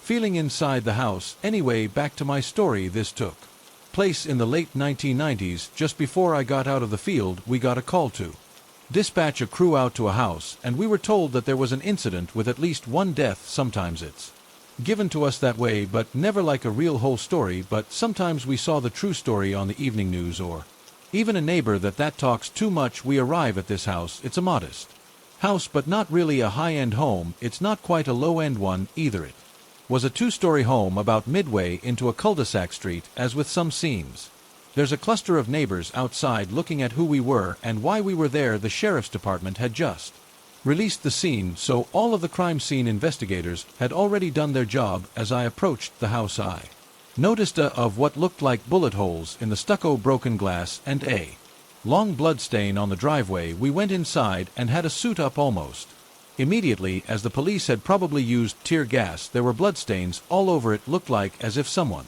had been dragged through the house with blood gushing. There were areas that had pulled up blood. There were areas where it kind of looked like explosions had happened to, which I assumed flashbangs were used, or maybe the guy ends it shot up. What probably strikes you the most in situations like this is how benign the underneath looks. I don't know how to describe it, but just imagine, if you will, a place looking like the inside of a home molded out of the TV set of Full House. Now imagine the same TV set with blood smeared and pulled bullet holes and tons of broken glass. I mean, they seem like a very normal family. I remember in their living room a big blue woodcut sign that said family, you know, before live, laugh, love signs were in style, and under that sign were a bunch of family photos of kids' parents' Christmas graduations and vacations. Other things in the house was a wall dedicated to the dad's love of his sports teams and pictures of him with his buddies at games and stuff. So what happened, from what we piece together from the news report, neighbors who wanted to talk to us while we were cleaning his blood off the driveway, and from the scene itself, was that the dad went crazy. He'd been talking about demons, not like I got my own demons, but actual demons. He was sure that he was being attacked by the devil, and that demons were trying to take the souls of his family. So rather than to let the demons take his family, he killed them so they would go to heaven. He ended up bari-ating himself in the house. It looked like some family members tried to get away after being shot and stabbed, but one collapsed in the kitchen and one escaped somehow and was pulled out by police. The guy ended up shooting back at the police, and the neighborhood was evacuated for blocks. I can't say that all happened for sure due to the fact that we arrived on the scene much later, but that was what the people outside were saying. In the end, he escaped the house and ended up on the roof still shooting at the police. They shot him down and he fell from the roof, and that was his blood we were cleaning from the driveway. He murdered his wife. One of his older children later died in the hospital. One of the kids was killed inside the house. One escaped, and I think another family member that lived with them was unharmed, as they were not at the house when this all went down. It took us a lot longer to clean this scene as there was so many holes, and we had to remove almost all of the carpet and soft surfaces due to the tear gas. It was a terrible scene inside. I know this might sound religious or whatever, but come across enough of these scenes and you start to really believe evil does exist in 2010. My hometown was shaken by disappearances. First, there were small children missing, a new report every week. In the same month, a woman disappeared too, and people started speculating that it could be organ trafficking related. Everybody talked about a black Jeep SUV spotted in the days of the disappearances. My mom was working late in the center of the city, so I went to see her one evening. I stayed until about 10 p.m. and decided to walk home, despite her pointing out the danger in the city, but I was determined to have a walk, and assured her it was safe. That people were all around the streets at that time. Other than the bus station where I saw a few taxis, there wasn't a living soul in front of me, or passing cars. No noise except for the river, and I had to pass a bridge. Then, after about 100 m on the left of my street, just a couple of minutes walk to my home. As I walked on the bridge, I saw a black SUV Jeep parked in front of me on the corner of the street. On the street I had to pass. The second I saw it, the lights went off. I couldn't hear the engine at the distance, but I'm certain they shut the engine off so I wouldn't notice them and walk by. But without hesitating, I just turned around and continued to walk back fast. When I started to pass the bus station street with the taxis right in front of me, I slowed down to check, and the SUV was driving parallel to my walking. I watched the black glass until it sped off, and I waited for a bit before sprinting home. Maybe a week later, I was on the phone with my boyfriend walking home, and again it wasn't late. As I passed the spot where the SUV was parked previously, I decided to pass my street on the right side because there were houses I could easily approach. Just in case, as I was passing my street, I heard a car. The second I was stepping on the right side, still on the phone with my boyfriend, the car pulled over on the sidewalk. I ran in the front yard of the first house. A man got out of the back door of the car and started approaching me. I was telling my boyfriend what was happening and went closer to the front door of the house. The man started yelling something at me in Albanian dialect and finally got back in the car, and they sped off. There were 4 men in the car. Back about a year or so, my sister, mom, and I went on a road trip to New Mexico in Colorado. One night in Colorado, my mom and I were swimming in the pool. She got tired after a bit and went back to the room. An hour or so later, I got out and walked to the elevator to go back to our room. I was wearing a one-piece bathing suit with my tail wrapped around my waist. I had my small backpack, SLP purse, and I wasn't wearing any shoes. Well, the elevator opened and I got in, but I saw an old guy trying to catch it, so I held the doors open for him so we could get in. Too big mistake. He walked in, thanked me for holding the door for him, but he didn't press a button for the floor he wanted, and immediately as the doors closed, I looked over at this man, and he was staring at my feet. I mean, it was almost comedic how obvious it was. His head was tilted all the way down and his eyes were wide, staring. Then he started complimenting me on my looks while never looking up from my feet. "You're so pretty, you remind me of my wife," and stuff like that throughout the whole ride. Well, the elevator stopped on my floor and the old guy gets out with me. Luckily, he was staying on the other end of the hallway. Still, I didn't go to my room. I stopped in front of the janitor's closet and pretended to check my phone and root through my purse for my room key. After a little while, I heard his door closed and shut, so I looked down the hallway and saw that he was gone. As fast as I could, I went over to my actual room door and went inside fast, locking the door behind me. The following morning, I told my mom about it, and she treated it like it was just some friendly old man with no social cues. That may have been the case, but Ted Bundy was also a nice guy. I'd rather be safe than sorry. I hope you enjoyed that, guys. I want to give a special mention to J Nightmares for sourcing and translating some of these stories from Japanese. Check out his channel for more stories you haven't heard before. I'll put the link to his channel in the description. If you have a scary story you would like me to read in an upcoming video, this is one way to help me guarantee variety in the stories I share. You can email me or post it to my subreddit. I'll drop the details in the video description. Thank you all for listening, and a special thanks to my patrons and channel members who now have early access to Adri videos as well as other behind-the-scenes content. Thank you to Melissa Moore, Dixie, Busby, Michelle, Green, Misty, Rur, Michelle, Brooks, Lavina, Cordelia, Kirby, Harris, Angie, Linda, Rebecca, James, Mason, Hayes, Chelsea, Muffet, Lisa, Apprentice, Michelle, and Kevin, Amanda, M, Rebecca, Morris, Yennefer, Jessica Lay, Brock Ballard, Kim Thompson, Angela Reeves, Sher, AGI, Nathan, Shadwick, Nicholas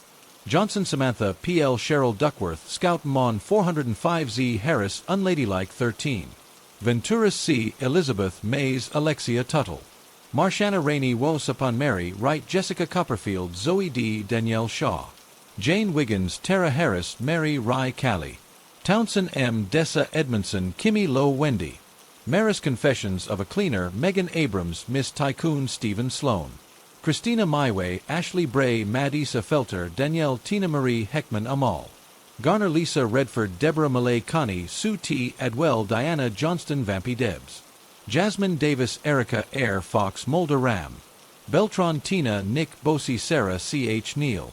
Kavanaugh Tiara Sanders Timothy Stratton Jennifer Jenkins New York Rash Maribel Deluna. Michael O.M. Ollie Marissa Kuro Ember Hops. King Slim Justin Beast Gillespie Joy Dana J. Bartle Anna Stephanie McLaren. Lumine Kami Skin Crawler Adara Bella plays 2006 Michelle Welchman Dana B. Lisa. McDonald Clar Scott Madison C. was Sting. Jennifer J. Ashley Lily Pat Lee T. Wyatt. Gina Laura J.K. 6 Venzio Donna Joey Big GSC. Tanya Spaghetti Wello King Matthew October Gypsy Lisa Ally Thomas Build. With me Letitia Fran Debs Insomnic Cats. Stephanie Summer Rebecca Tyra This Bad. Kitty Your Pay Piece Dilly Raining Tripping Balls Through History Samantha Erica. Alyssa Tracy Killian's Place April James. Arbor Jen Joy Handout Pegasus Genesis Karen Kitty V. Barry LJ Fiona Xbox Scott Pite Booty Monica.